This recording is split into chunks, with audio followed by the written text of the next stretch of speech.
Kamusta ka? Bago tayo magsimula, may tanong muna ako sa'yo. Kanina paggising mo, ano ang unang sinabi mo sa sarili mo? Pagod na naman ako. O sige, laban ulit. Kasi alam mo, minsan hindi trabaho ang bumibigat sa buhay natin. Hindi rin tao. Hindi rin sitwasyon. Madalas, isip.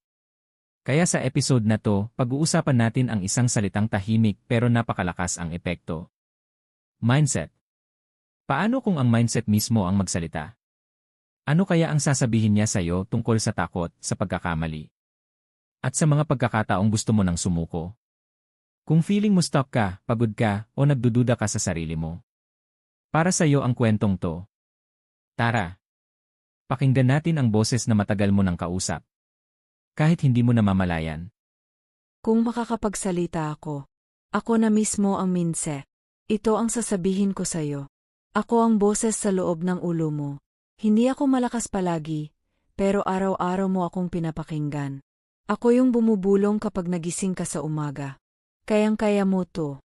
O minsan naman, wala na, huli na ang lahat. Hindi ako kamay. Hindi ako paa. Pero ako ang nagdidikta kung gagalaw ka o mananatili ka na lang sa kinatatayuan mo. Maami ang nag-akala na motivasyon ako. Hindi. Mas malalim ako doon. Ako ang dahilan kung bakit may dalawang taong dumaan sa parehong problema. Pero magkaiba ang naging buhay.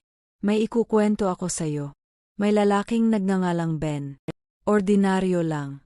Hindi matalino sa klase, hindi mayaman, walang koneksyon. Isang araw, natanggal siya sa trabaho. Pandemic noon. May pamilya siyang binubuhay. Noong una, ganito ang sinabi ko sa kanya. Pero hindi niya ako agad pinakinggan. Ang narinig niya ay yung mas maingay na boses. Wala ka ng silbi. Sa dami ng mas magaling, bakit ka palalaban? Hanggang dito ka na lang. Ilang linggo siyang gising sa gabi. Tahimik. Nag-scroll sa cellphone. Inggis sa mga taong parang okay pa rin ang buhay. Isang gabi, habang tulog na ang mga anak niya, umupo siya sa mesa. Walang ilaw. Tanging ilaw ng cellphone. At doon niya ako muling narinig. Hindi sigaw. Hindi sermon. Simpleng tanong lang. Kung hindi pa tapos ang kwento mo, bakit ka sumusuko sa gitna? Hindi biglaang naging maayos ang lahat. Walang magik. Walang instant success. Pero may isang maliit na desisyon siyang ginawa.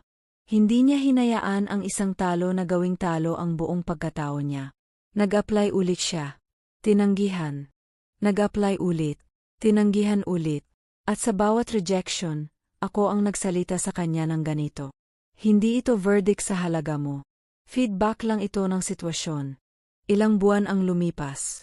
Nakakuha siya ng mas maliit na trabaho. Mas mababa ang sahod. Mas mahirap. Pero alam mo kung ano ang mahalaga? Hindi niya hinayaan ang pride na pumatay sa pag-asa. Ngayon, hindi pa rin siya mayaman. Hindi sikat. Pero bush siya. At alam mo kung bakit? Dahil pinili niyang makinig sa akin. Hindi sa takot. Ganito ako gumagana. Kapag sinabi mo sa sarili mo, ganito na talaga ako. Nagiging totoo yon. Kapag sinabi mo, hindi ako marunong. Tinatanggalan mo ang sarili mo ng pagkakataong matuto. Hindi ako kontra sa realism. Pero galit ako sa self-sabotage na nakadamit na katotohanan. Maami sa inyo, hindi naman kulang sa kakayahan. Kulang lang sa paniniwala na pwede pang magsimula ulit. May isa pa akong kwento. Isang nanay, single parent, 3 anak, trabaho sa umaga, labada sa gabi. Lagi niyang sinasabi, sa kanila to. Pero sa loob-loob niya, pagod na siya. Isang araw, narinig niya ang anak niyang nagsabi, Ma, ayoko na mag-aaral. Mahirap. At parang sinampal siya ng katotohanan. Dahil alam niya, yun din ang sinasabi niya sa sarili niya araw-araw. Doon niya naintindihan. Ang mindset ay namamana, kahit hindi mo sinasadya. Kaya binago niya ang salita niya. Imbes na, mahirap. Ginawa niyang, mahirap, pero kakayanin. Imbes na, wala akong choice. Ginawa niyang, ito ang pinipili ko ngayon. Hindi niya binago ang mundo. Binago niya ang tono ng pakikipag-usap niya sa sarili niya. At doon nagsimulang magbago ang lahat. Makinig ka sa akin. Hindi kita ginagawang delusional. Hindi ko sinasabing positibo lang palagi. Ang sinasabi ko lang. Ang problema ay hindi kaaway, guide lang. Ang failure ay hindi katapusan. Checkpoint lang. At ang takot? Hindi yon stop sign.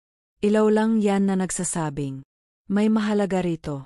Kung gusto mong baguhin ang buhay mo, huwag mo munang baguhin ang lahat. Simulan mo sa isang tanong araw-araw. Anong kwento ang sinasabi ko sa sarili ko ngayon? Dahil kung ang kwento mo ay, ako ay biktima, hahanapin ng isip mo ang patunay niyan. Pero kung ang kwento mo ay, ako ay natututo, kahit sa pagkakamali, hahanapin ng isip mo ang paraan.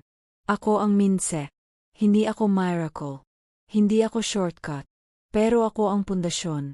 At kung may gusto akong iwan sa'yo, ito yon. Hindi mo kailangang maging magaling pa magsimula.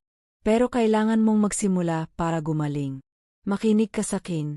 Hindi bilang boses ng pressure, kundi bilang boses ng posibilidad. Dahil hanggat humihinga ka, may puwang pa magbago ang isip. At kapag nagbago ang isip, unti-unting sumusunod ang buhay. At diyan nagtatapos ang usapan natin ngayon. Maraming salamat sa inyo mga kakwentuhan. Sa oras nyo, sa pakikinig nyo, at sa pagbibigay ng space para pag-isipan kung anong boses ang pinapakinggan mo araw-araw. At syempre, maraming salamat kay Ayay.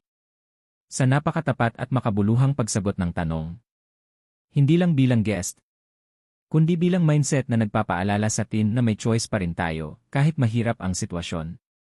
Kung may isang linya o kwento dito na tumama sa'yo, baka may kilala ka rin kailangang makarinig nito ngayon.